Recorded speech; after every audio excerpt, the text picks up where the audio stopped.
Hey, my brothers and sisters in Christ, it is Sharon, and I'm back with you on how I study and understand my Bible. You know, I am alone in the room, empty, prayed up, ready to receive what the Lord has in store for me. You know, my routine is that everything is out the door. Everything, and everybody. Only people in here is me, my Bible, and God. That's it, nothing else. So let's go ahead and be about God's business. And of course, you know, I start with my observations. And I'm coming to you out of 1 Thessalonians chapter 3, verses 1 through 13. And what I observed here is Paul sent Timothy. He says he was anxious to hear about the Thessalonians. And he would encourage them through their afflictions, you know, he said, shake them off. And afflictions come along with the territory. You know, you're going to be a Christian, you're going to be persecuted. He said it is appointed to you. And to continue in faith and in love. You know, and you know, you will be tempted. The tempter, Satan, he's gonna tempt you, try to make you mess up in faith. You know, he's encouraging faith and the good news that Timothy brings. But going ahead and getting started here, we see that verses 1 through 5.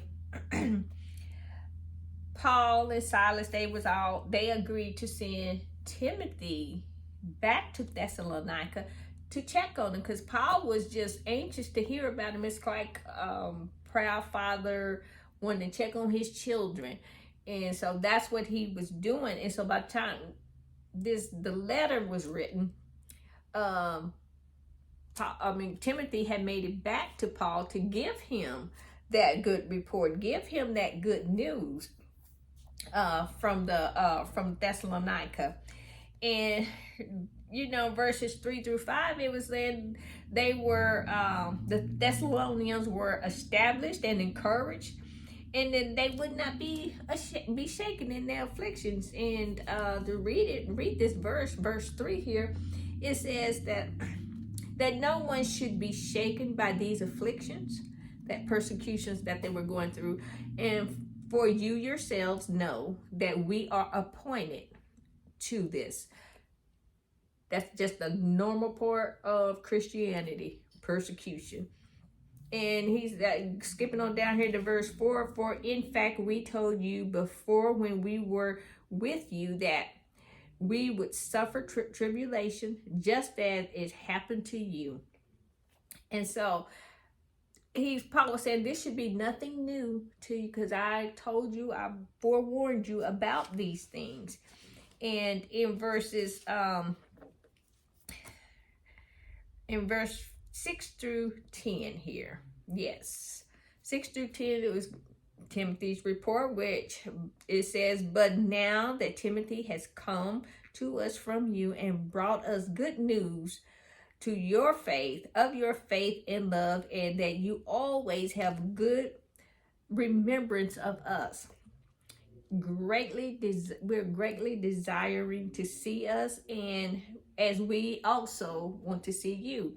And like I said earlier, Timothy went to Thessalonica, checked them out, make sure they were still on the straight and narrow, came back, and Paul was still in, I believe, Rome at this time. It was either Rome or,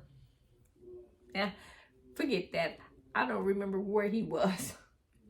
But anyway, Paul was just anxious to find out about Thessalonica, how they was faring in that newfound love for Christ, how they received the gospel and lived it. So he was just doing a check on them, see how they were doing, which that's really great for a apostle, a preacher, a bishop, or whoever, to check on his flock.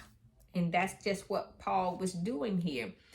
And here we see that you know, he encouraged them through their persecutions, and he was telling them to continue in the love of God, continue to love each other and other people. Keep spread that love around is what he was telling them. In verses 8 through 10, he said, God enables us to love. He enables us to stand firm on his word. You know, he enabled us to walk that walk for him. He's not going to send us out unprepared. And that's just what he was telling us here in verses 8 through 10. You are prepared. He has prepared you for this. There was nothing hidden from them about the walk, that the life that they were about to step into, which they gladly stepped into and remained there, which is great.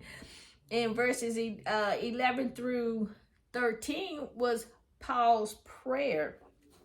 It was his prayer for them, and he was asking God to direct his steps and his brethren's steps on their way back to Thessalonica, and you know, for him to just go before him and make their crooked pathway straight, remove the obstacles, you know, because the enemy was steadily throwing stuff at him.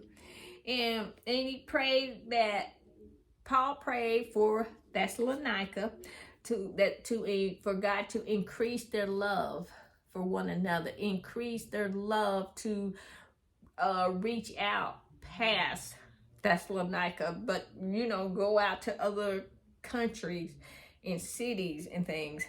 And Paul just reminded them of Jesus, how Jesus loved us, the things that Jesus did for us, them.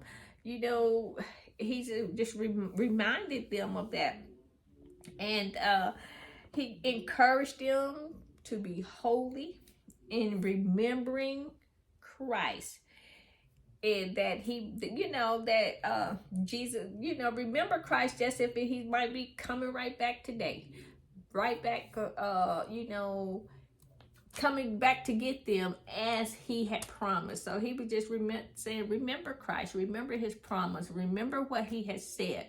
You know, you continue to walk in Christ. You walk worthily in Christ, in God.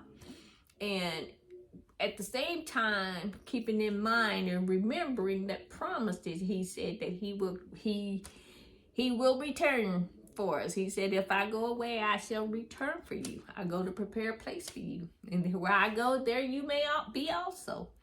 And so, but anyway, this will, in my study in 1 Thessalonians chapter 3, I pray that it was a blessing to you. And as always, it's a blessing to me to be able to share the word with you. So you be blessed and be safe. Remember to hit the like and subscribe button. Bye.